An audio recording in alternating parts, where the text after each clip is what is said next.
what is this girl doing? Like, I've got this girl on me, and like, she has no idea what she's doing. Like, I'm just trying to do my thing. So if you're feeling bad about your life, just remember that I almost flashed the postman.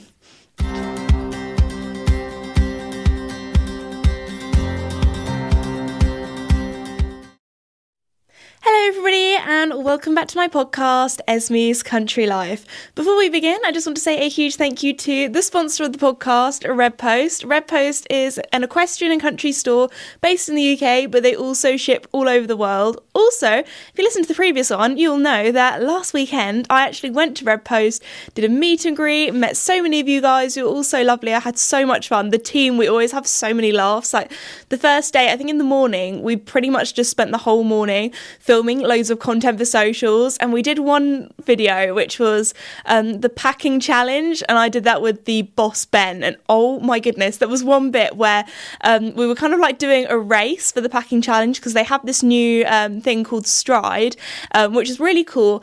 I don't know if I'm allowed to say this, but basically the best way I would describe it is it's a little bit like Amazon Prime, but for equestrians. So if you want to buy something from Red Post and you want next day delivery, you want great deals, all that kind of thing, then check out Stride. But anyway, for the packing challenge, it was so funny because there was this one bit where we ran down the warehouse, each of us kind of like down different alleyways, and then we both grabbed the same box of Fairfax and Favour boots and were just kind of like pulling it either side. And the face Ben the boss made was so funny. We were saying it was a little bit like in The Shining when the guy goes, "Here's Johnny." So we were like cry laughing when we were watching back the footage because he had such a determined face on him. To be fair, and things like that, I get very competitive as well. So we were both going for it. And then anyway, you'll have to check out the full video on the Red Post socials. But oh my gosh, we were just having a proper laugh. And then I had my meet and greet and met all of you. And again, that was so nice, so lovely.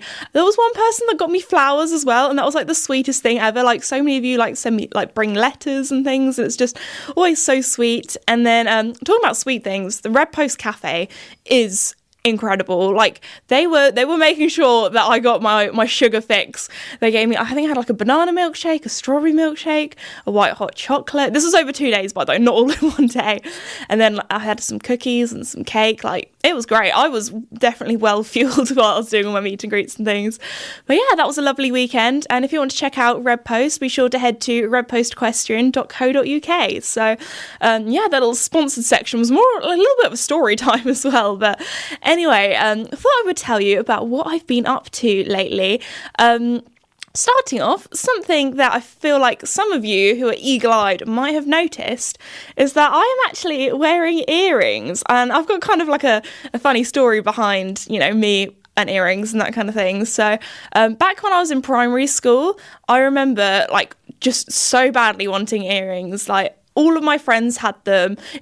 My parents would always say, you're not allowed to have your ears pierced until you're 12 or until you go to secondary school, because that was the age that my mum got her ears pierced. And my mum was telling me the story, and I feel like this would definitely not be allowed nowadays with like health and safety and all that kind of thing, because she said when she was 12, mum always said you can get your ears done when you're 12. So on her 12th birthday, at the school that she went to, all the kids could like go out at lunchtime and just go into town. So she went into town on her 12th birthday at lunchtime, got her ears pierced in her school uniform, and then yeah, easy, done. Yeah, I feel like nowadays you'd have to get like your parents' permission if you're like under a certain age and get it all signed off and that kind of thing. But I feel like I couldn't imagine that nowadays. Anyway, so I ended up getting my ears pierced at the age of 8 because everybody in all of the girls in my year group had their ears done, and so did the one boy in my year group as well, although I think he only had one earring, I can't remember. But anyway, everyone in my year group had their ears pierced, and I managed to persuade my mum. She was like, okay, because you're the only one that hasn't, had their... I feel like some people have their ears done when they're really young, like they're like 3 or like a toddler or something. But anyway, I can remember having it done. I think I had them done at Claire's, which I don't know is the best place, but I feel like when you're a kid, you can't, I don't know, do you like tattoo parlours and ear piercing like places? Let like a kick go in? Anyway, I don't know. Let me know. So I remember like holding like a little teddy bear and getting to hug it, and them just like doing the little needle thing. Sorry, I won't talk about needles too much. I know some people have really phobias about them, give them the heebie-jeebies. But anyway, and then I carried on wearing earrings until actually, it's kind of ironic. It was until I was probably about 12, if I'm honest. So because at that age, when I started secondary school, I did so many like sports clubs. Like, I was on the netball team, hockey team, and I was doing like netball and hockey after school. And then I obviously did all the riding as well. And for pony club, I'm pretty sure you had to take your earrings out. At my primary school, for PE, they just didn't care. They're like, as long as it's studs and as long as you only got one set in, go ahead, wear your earrings. But the secondary school, it was a bit more strict. You weren't allowed to wear any jewellery, which I can understand. Like, you know, you don't want, that's the one thing that's always kind of scared me a little bit with wearing earrings, is that what if it got caught on something and just ripped my earlobe in half? Like, that would not be good.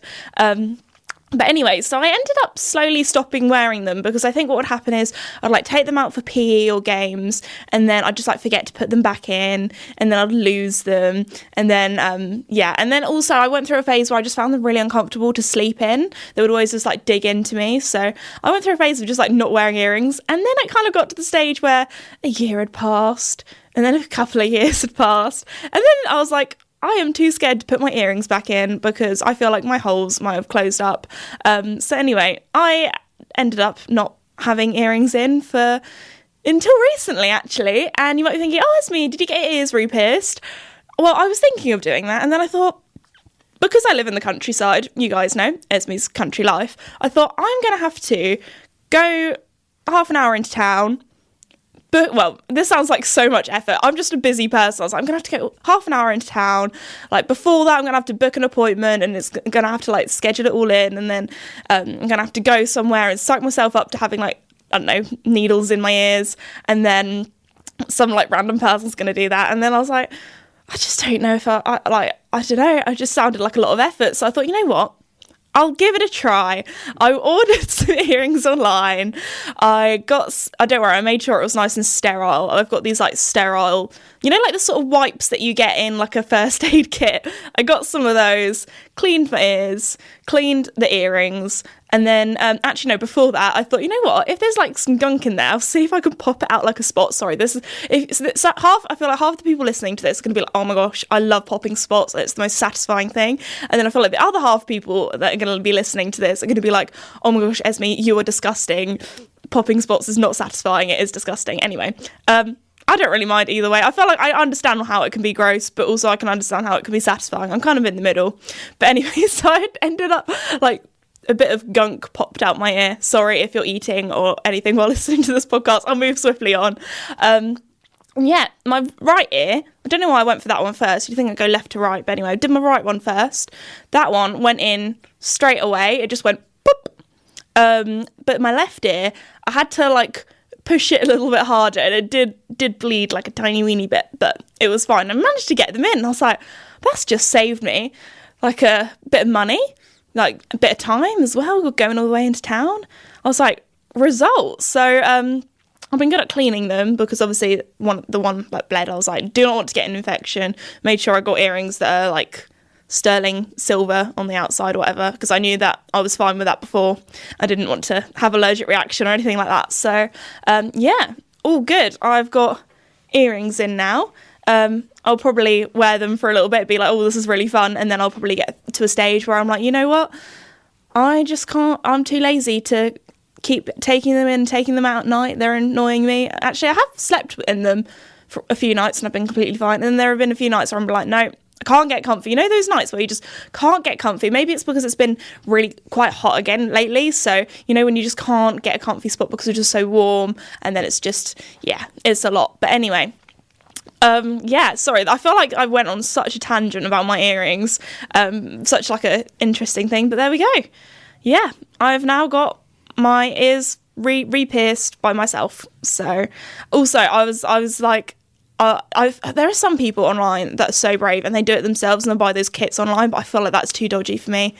Oh no, I was like, if the earring doesn't go in, I'll just book an appointment and have it done by a professional. But because I already had holes there, I didn't have to worry about them like being wonky. That was another thing that I was a little bit concerned about. But yeah, Anyway, on to the next sort of thing, like topic that I'm going to be talking about, because you guys always love a story where I embarrass myself, and I feel like every week when I come around here, I always have some sort of embarrassing story or some sort of thing that has just gone not quite right. So a lot of you might know Dee, who I never know what to describe Dee as, because she's like my riding instructor, because basically we have like a 4-hour session together, I think. It probably takes about that long, yeah.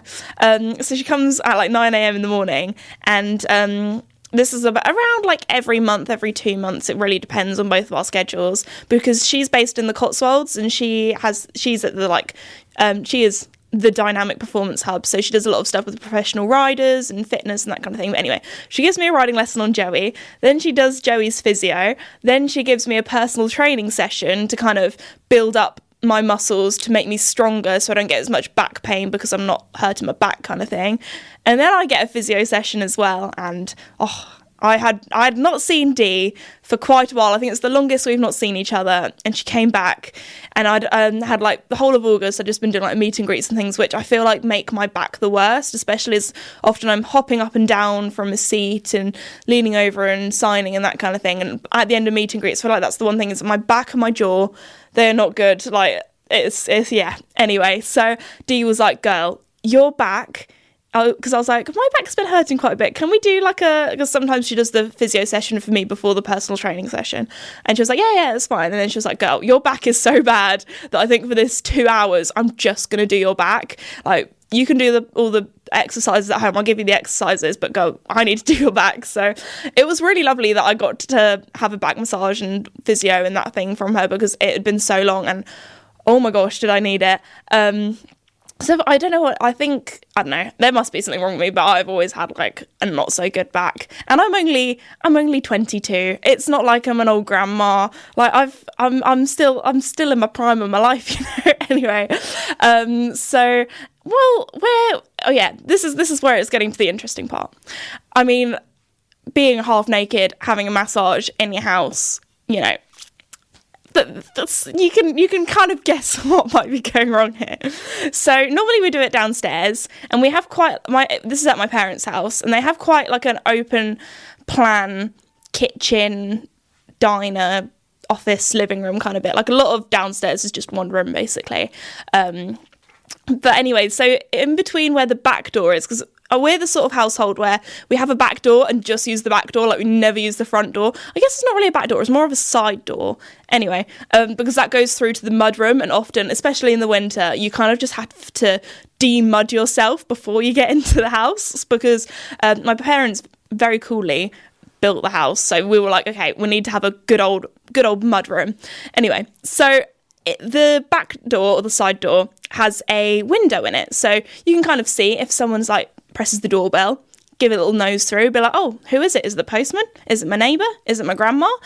So anyway, and then normally we have the door that goes to the back door and the mudroom door closed, so you can't see through. And we have all the blinds down and that kind of thing while I'm having my massage. And I feel like it probably looked really weird, because it's not like I was on my back. It was when Dee was actually doing my jaw. So I kind of like shuffle up on this kind of bed back to her. And my head just rests kind of in her lap while she does my jaw. And it probably looks really weird. And I had my little toes sticking out facing the mudroom. And then I had, or the utility room, and then I had don't worry, it was okay. I wasn't wearing a bra, but I did have a towel. Oh, sorry, hit the microphone then. I did have a towel over me, so I was decent, but I still, you know, you feel a little bit exposed. Anyway, because the mudroom door was open, it meant that when my postman came to the door, looked through the window, and gave a little knock on the door, what did he see?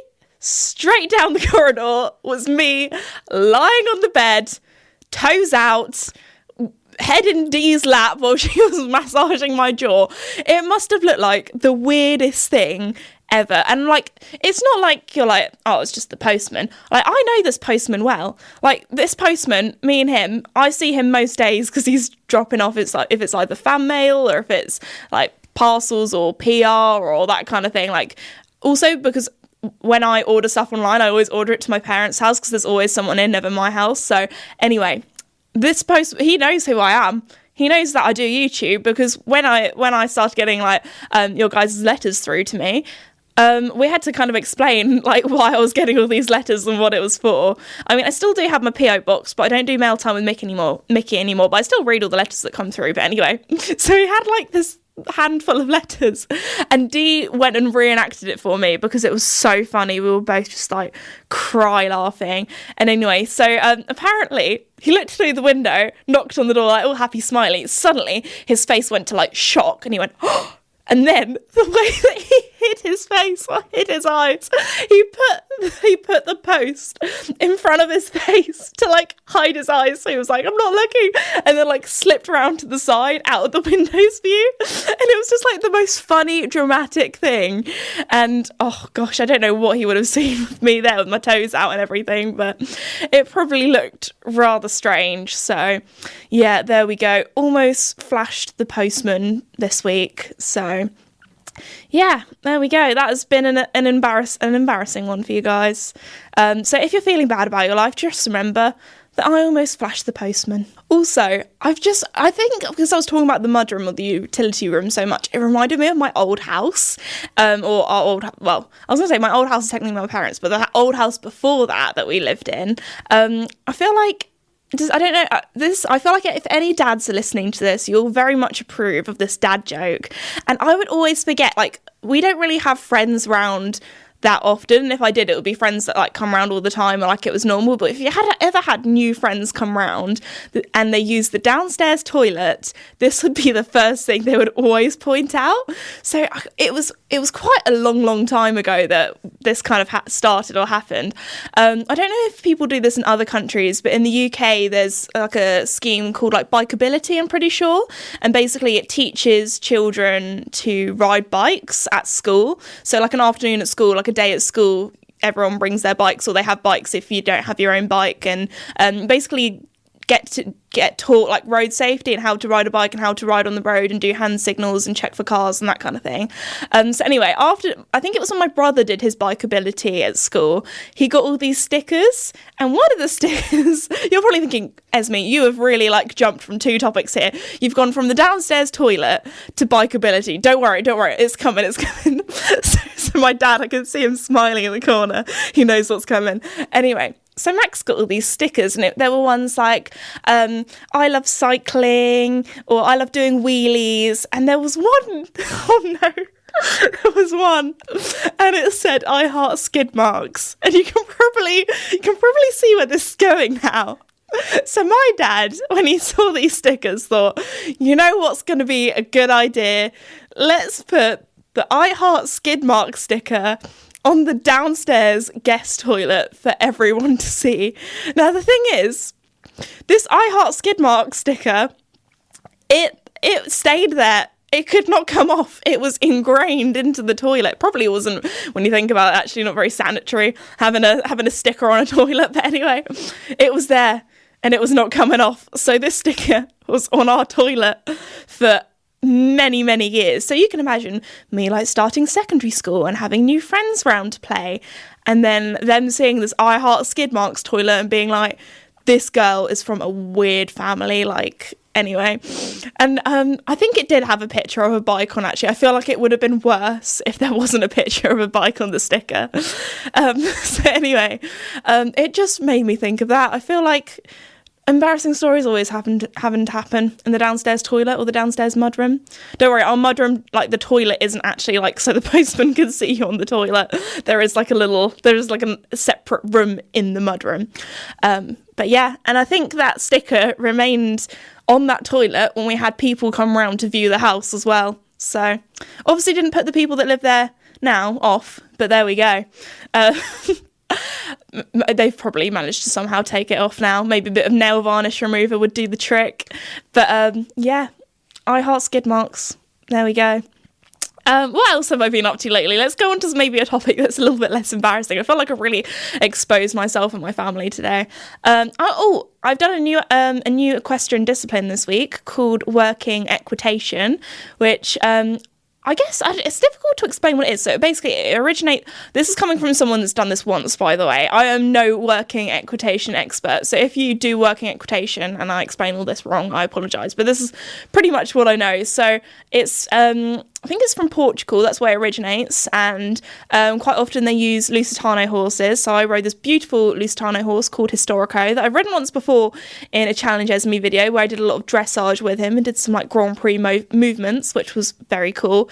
It's a little bit like, you know, being able to drive like a normal hatchback and then getting into a Formula One car and being like, oh my gosh, there are so many buttons and things and the horse is more sensitive and that kind of thing. It does like blow your mind a little bit, but I had really good fun doing that, especially as a show jumper. I was like, oh, I'm riding a double bridle, I got like double the reins and everything. But anyway, so back to working equitation. Sorry, I got a little bit off topic there.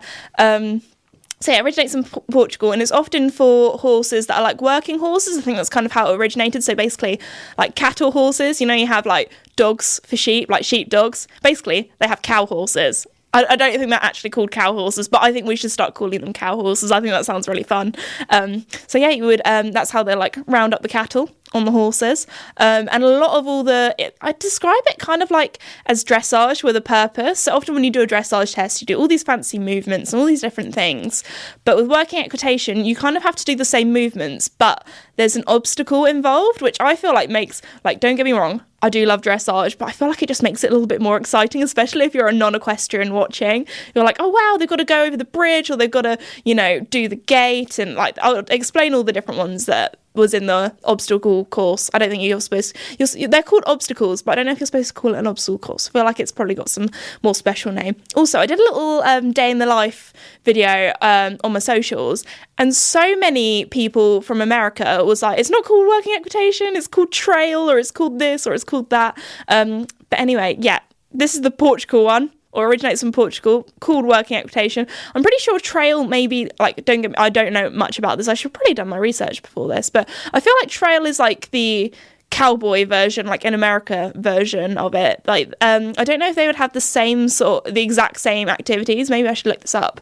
But a lot of people were like, I feel like this is a thing. If I say something that's British or say something that's like, I used to get this all the time with head collar. Like in the UK, I feel like most people call it a head collar. And then I had so many Americans or so many people from Canada or just like different countries, even Australia, probably being like, oh my gosh, why are you making horse videos? You can't even call it a halter correctly and that kind of thing, like all this stuff just because I called something different. So there we go. But yeah, a lot of people were like, it's called trail, and I was like, I've not heard of that before, but I looked it up and it did look quite cool. But sorry, I've really gone a little yeah, sorry.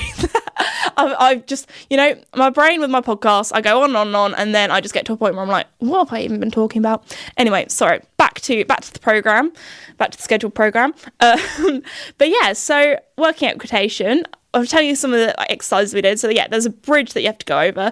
That was probably the easiest one, but you have to make sure you do it and walk, and you can't like accidentally trot. Then there was also another easy one that's often at the end. I think it's often at the end. It was at the end for the little obstacle course that I did. There was like a little jug, and you had to like pick it up and lift it up in the air and show that your horse would stand when you lifted up the jug.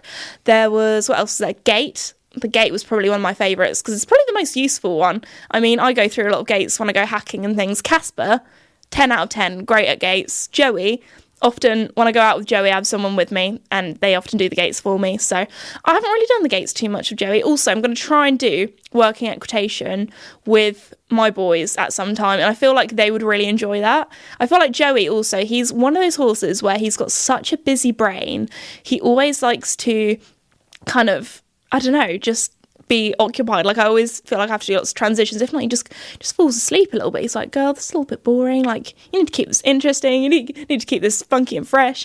So yeah, the gate was fun. I really like that. So you have to like open the gate, and a lot of it is very like performative. I didn't really realise that until like you have to like look very elegant and make sure that your horse stands when you ask, and then like demonstrate you like lifting the rope off the gate to unlock it, and then making sure it's all very controlled and looks very pretty. There's also, I think there's one where it's kind of like how well you do all the things and how good it is and that kind of stuff. And then there's one on speed as well, and I feel like the speed one would probably stress me out a little bit. Like I would just end up like, I'd be going through the gate and I'd like bash my knee on the side and I'd just like do everything. Like I feel like if I do anything rushed, I always do such a bad job at it. I think everyone in my family knows that when it came to me painting my cottage, when I did it a little bit too fast, it ended up not looking too good. So we had to do another coat over the top to make it look good. But anyway, there's that.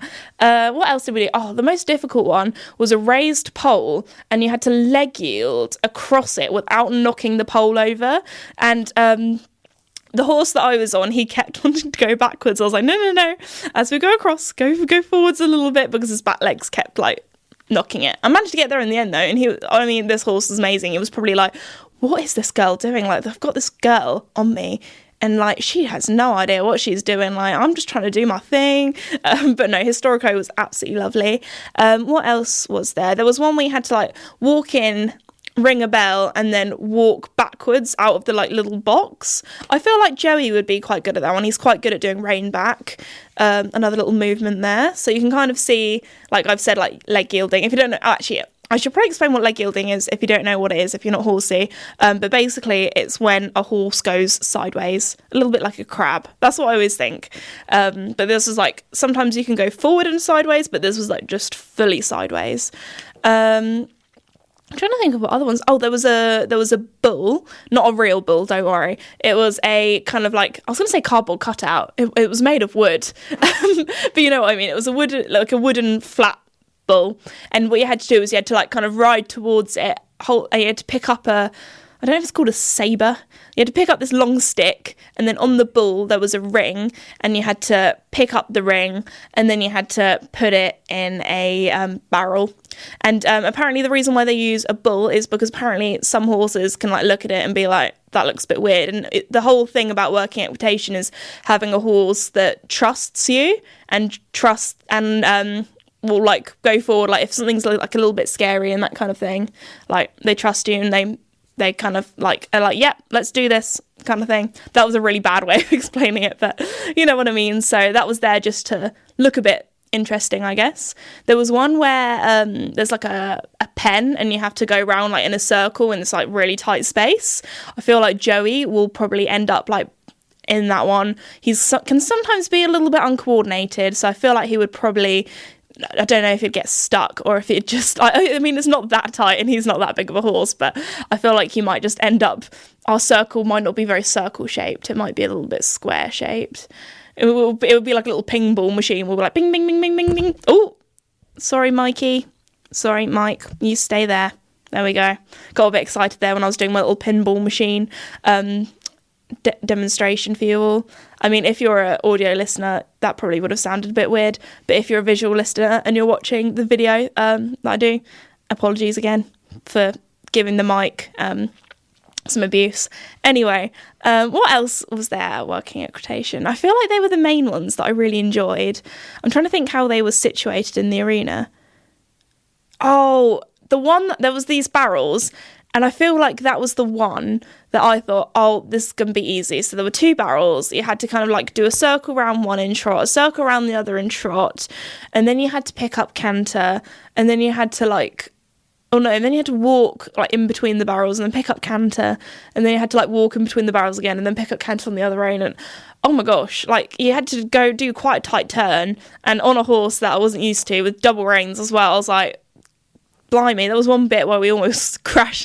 I was like, I almost crash landed into one of the other obstacles, and I was like saying to Georgie, who was teaching me, I promise I can ride, I'm so sorry. Like, I'm just struggling with this one a little bit.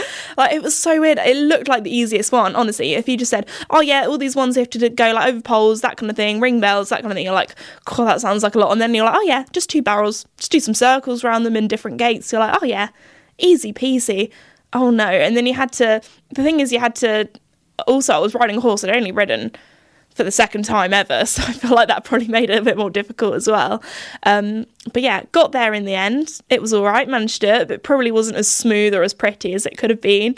So it'll be interesting to see what I'm like with Joey on that one. But anyway, I'm really excited. Hopefully I can get Joey back there sometime soon to give it a go on him. I've almost finished editing that video as well, because after I did the little day in the life on my socials, everyone was like, oh my gosh, when's it going to be out? And I'm like, I'm currently editing it. It does take a while sometimes. I just need to do like a little voiceover on it, and then it should be bam, bam, ready to go. So you never know, might be out. Actually, no, it won't be out when this podcast is out. I'm filming this on a Saturday and it's going out Saturday evening. I feel like recently I've actually been really bad at, I say bad, I always get them out in time, but I feel like, I don't know why, I've just ended up always filming or recording my podcasts on the day that they should go out, but there we go. Anyway, I've had fun. I've talked to you about some very interesting and strange topics today. I think that is the most things that I have on my little mental list of what I want to talk about. I feel like it's been kind of like a quieter week this week. It's been nice, actually. I've had like a nice week of just, I was going to say having a rest, because I feel like I haven't done that for a little while. I feel like, what's it called? Oh God, my brain's not even working, can't even remember what the months are. August. I feel like August for me has been the most busy, hectic month. I just haven't been at home much, so it feels, I've just had a week of like doing all the little bit admin-y bits and things at home, but also having a little bit of a rest and doing some bits around the cottage. Oh yeah, I remembered what I was going to talk about. I did some gardening with my grandparents, and that was such a wholesome day. Very lovely. Do you pick potatoes? Dug up some potatoes, there we go, that's probably better, and I learnt the hard way not to make sure that you really go under, because I stabbed a really big one. I was so sad. I was like, no, that was probably the best potato. I got stabbed with my pitchfork. There were some that I learnt that I probably should have buried a little bit deeper, because they'd come up a little bit early and they were green, and the green ones are poisonous, so don't eat green potatoes. Little fun fact there for you. But no, I actually got a good old load. Probably could have dug them up a little bit earlier, because the slugs and things and the worms, I don't know, the creatures were starting to get a bit hungry. So a few of them, RIP, became snail lunch. But most of them were all good. So that is great. Sad thing about the garden, I think all my raspberry plants have been diseased, so that is very sad. RIP my raspberry plants. We're going to give them one last go. But in good news, I've got a wisteria plant on my house, and for a while I was in mourning. I was so sad. All the pictures and the for sale sign on the for sale kind of like booklet that I have of the house, the wisteria was beautiful and in flower and all that kind of stuff. And the one at the front of the house, or the back of the house, the one where the door is, I only have one door. I don't have a front door. I only have a back door, but that is my only door. So there we go. But anyway, above the door there was this beautiful wisteria, and it died. But there is a new little wisteria plant growing up, and it is going around the carcass. I don't know if you can call it a carcass. The like old twiggery bit of the dead one, and it's grown over the top of it. So fingers crossed. I mean, it looks like it's going to be a winner. It can grow back up there, and then hopefully one day flower again, and I will have a beautiful wisteria house. I mean, I've got like the side of the house has got wisteria on, but it's just not the same as having it over your front door, I feel like. So that has been some good news in the garden. Little cottage update for you all. And I will finally, hopefully, next week, do another cottage renovation series video. So many of you have asked me at my meet and greets, especially like I feel like a lot of mothers and daughters watch my videos together, which is really lovely. And I feel like I had a lot of mothers and daughters be like, we love watching your cottage renovation videos together, like please do some more. And don't worry, I've got some more things that I need to do. Actually, yesterday I was doing some measuring, because there's a few bits and pieces of like furniture and kind of storage that I need to add to upstairs. But yeah, so far it's doing well. It's getting there. So hopefully I'll film another episode soon. But anyway, I think that's probably enough of me embarrassing myself, rambling along, and I don't know, just getting distracted in today's podcast. Felt like it's been a little bit all over the place, but there we go. Anyway, I just want to say a huge thank you to listening to today's episode, and also a huge thank you to Red Post for sponsoring the podcast, if you want to check them out. But anyway, I hope you all have had a lovely week, and I'll see you next time. Bye!